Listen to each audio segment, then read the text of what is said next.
What's happening to TikTok now that Trump's coming back into office? Let's hear from you, Josh. What do you think? The Foreign Adversary Controlled Applications Act. I know that's a mouthful to say, but essentially right now the Supreme Court's got this case whether to ban TikTok or not. Is this going to affect people's First Amendment rights?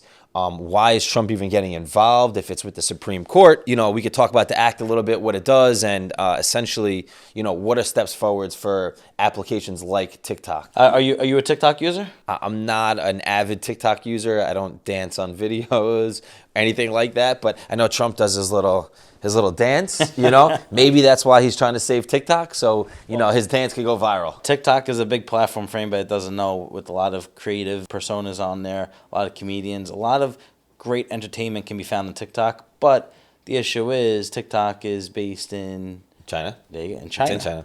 And it's not based in America. And of course, the policy of the government behind it is, hey, are we sharing our people's information with a foreign national country that is now taking that and using it against us, weaponizing us by seeing what we're doing, what our people like to see, and then they can infiltrate different things to go on. Yeah, so I think the bill was passed because of national security.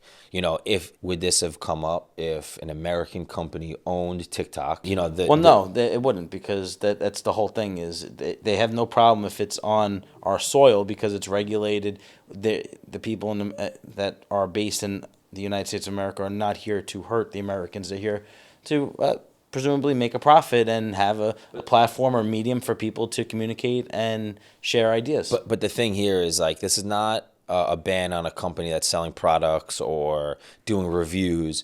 This is a data collection company. And what makes TikTok so unique is that their algorithm allows people to grow so fast, and it allows people to get targeted, essentially, right? So TikTok essentially is capturing data from all their users, is able to target them, and is really able to almost, I don't want to say influence them, but they could influence them in a certain way by sending them more videos that fits their algorithm. And if it's not controlled by the U.S. government, how do we protect user information? But again, Facebook, Meta, Instagram, Snapchat, all of these companies are data companies, and they pretty much do the same thing, right? Everybody knows if you go on Instagram during the holidays and you're a golfer, you're going to get spammed with Callaway golf clubs or Titleist golf clubs, every single day. But again, is there a foreign security issue?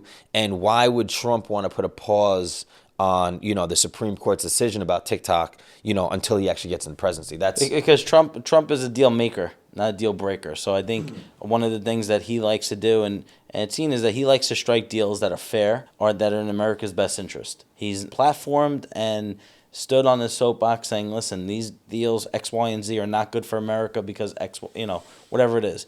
Obviously, enough people through the popular vote, through the electoral vote, and through the country found that, listen, they stand behind what he's saying and what he believes to be. Whether you agree with Trump or you don't agree with Trump, it doesn't matter, because he's coming now into his new inaugural second term, and he'll be able to carry out the policies that he's campaigned and platformed on. And one of them has been to try to make the best deals for the United States that he can, and bringing TikTok to the American soil, whether controlled by another conglomerate or not, would probably be in America's best interest than having China siphon all of our information, daily information, our history online, what we search, who our friends are, because now all of a sudden they start connecting all the dots. They could target for something bigger and outside of our even ability to foreshadow what it could be. But again, if a European country owned TikTok and released it in America, would there be the same sort of outlook on, the data collection, right?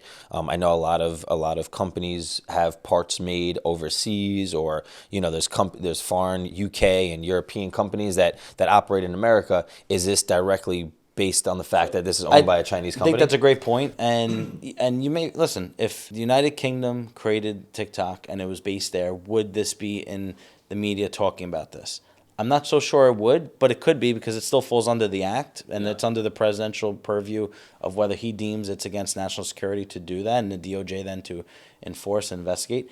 But in that scenario, maybe it doesn't happen. But also, you got to remember too, Europe and a lot of Western Europe are allies of the United States. Yeah. We support them as much as they support us. China is not. Yeah. China goes and steps against us, and we step against China every which way on the world platform. So again, the world stage is set, and you might be right. Maybe if the UK had it or Germany had it, that we're probably not having this conversation now. Maybe, or maybe we are.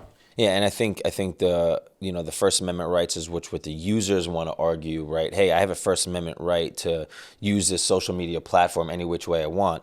But again, national security is kind of like the baseline for all government actions where they could move forwards, right? And they could kind of escape whatever their normal duties are to have laws passed or legislation passed or bills passed, because as long as the executive power or the president could say this is national security, they could use military force to go in there and essentially eradicate certain dangers, right? This is a little bit different because this is a social media application and not an actual physical attack that you could see coming. But it seems as if the government thinks that there is some sort of long-term play here with the collection of data, which essentially could be an issue for the American people and national security. Absolutely. So if you're ever in hot water in trouble, deny saying anything and just say it's for national security, and take your fifth, plead your fifth. Yeah. No. But if you need, call us. We're here to defend you any in which way. If you have questions, we're here to answer all of them. Thank you for tuning in today.